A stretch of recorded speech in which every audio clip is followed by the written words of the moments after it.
Yang kedua, wa adamu taqaddumin ala imamin bi'aqabin.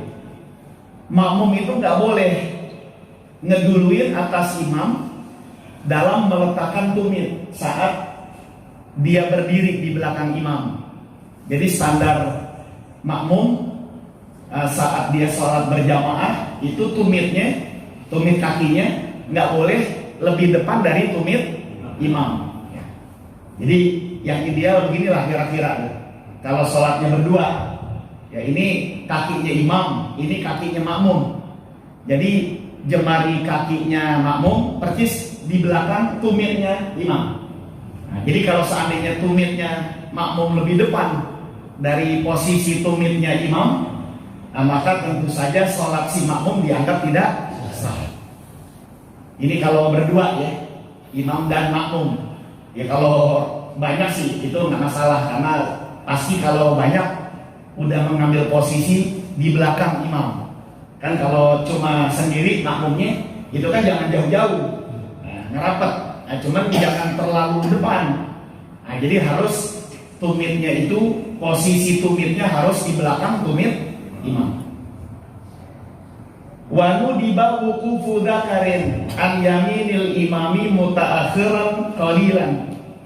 Dan disunnahkan berdirinya makmum lelaki an yaminil imam, di sebelah kanannya imam, mutaakhiran qalilan, agak mundur sedikit gitu.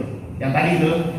Nah, jadi posisi makmum ini berada di sebelah kanan imam, agak mundur sedikit. Jangan terlalu belakang lah. Tapi jemari kaki makmum persis di belakang tumitnya imam.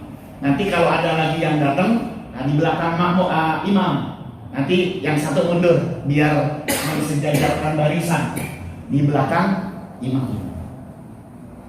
Fa in jaa akharu, kalau yang maka jika datang yang lain, ahroma an yasarihi, maka dia bertakbiratul ihram di sebelah kirinya, summa ta'akhara, kemudian keduanya pun mundur.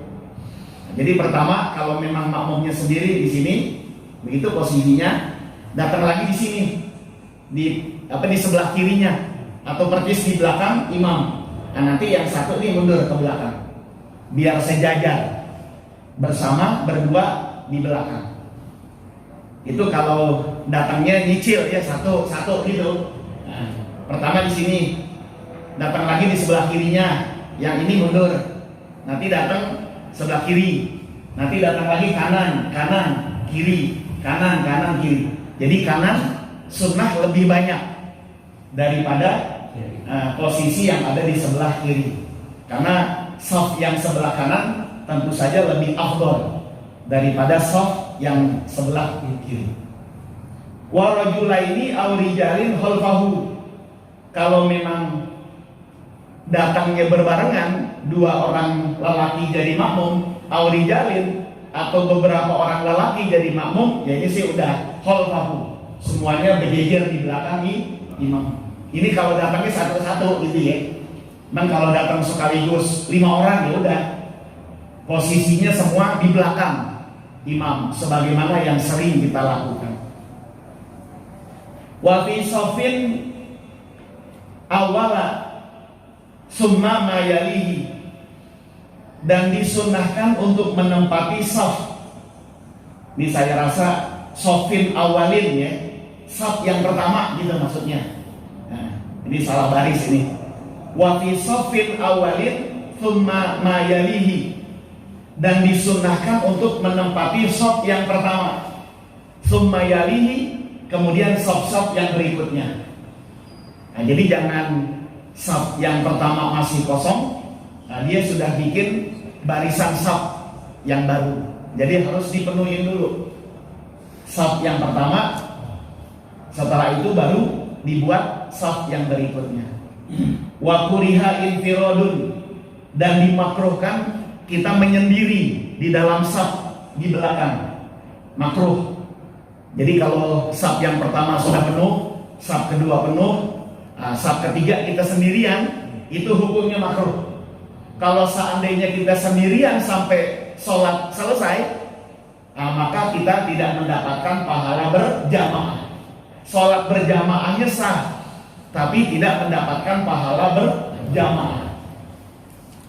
Karena sebagaimana yang kita pahami, kemakruhan di dalam sholat ini mengurangi nilai pahala yang diberikan oleh Allah Subhanahu wa Ta'ala. Oleh sebab itu makruh menyendiri. Kalau sampai habis sholat dia tetap sendiri, maka dia tidak mendapatkan pahala berjamaah. Wa syuru'un fi shafin qabla itmami ma qablahu, dan dimakruhkan untuk syuru' memulai fi shafin pada shaf yang baru, qabla itmami ma qablahu sebelum sempurna shaf yang sebelumnya. Jadi jangan membuat shaf yang berikutnya kalau shaf yang di depan belum penuh. Jadi penuhin dulu shaf yang depan, setelah itu silakan membuat shaf yang berikutnya. Dan pada penjelasan yang lalu pun kita sudah tahu bahwa shaf yang sebelah kanan ini lebih afdol daripada shaf yang sebelah kiri. Shaf yang sebelah kiri lebih afdol daripada shaf yang sebelah kanan di belakangnya, gitu ya. Ini shaf yang sebelah kiri lebih afdol daripada shaf sebelah kanan tapi di belakangnya, di baris kedua. Jadi yang paling afdol kanan, kiri, kanan, kiri, gitu terus sampai belakang. Kalau seandainya penuh, kemudian ada dua orang yang datang dan membuat shaf yang baru, itu usahakan untuk menempati barisan yang persis sejajar dengan imam. Nah, di belakang. Jadi jangan di pojok sono, kan kosong nih. Mulai dari sono jangan. Jadi mulainya adalah posisi yang sejajar dengan imam. Nah, di tengah. Kalau pengen buat shaf yang baru.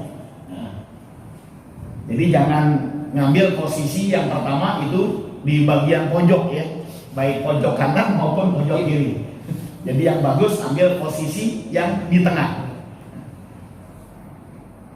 Dah, kemudian yang ketiga, wa ilmun bintiqali imamin. Si makmum ini harus tahu dengan setiap perpindahan gerak imamnya, baik melalui suaranya, Allahu Akbar. Makmum harus dengar tuh.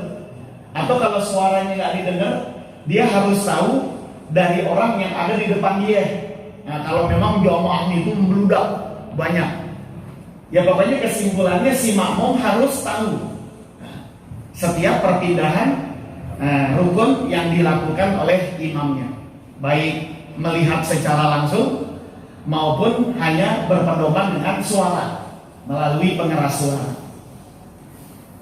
Kalau si makmum dari mulai sholat sampai selesai tidak mengetahui setiap gerak perpindahan imamnya, maka berjamaahnya tidak sah.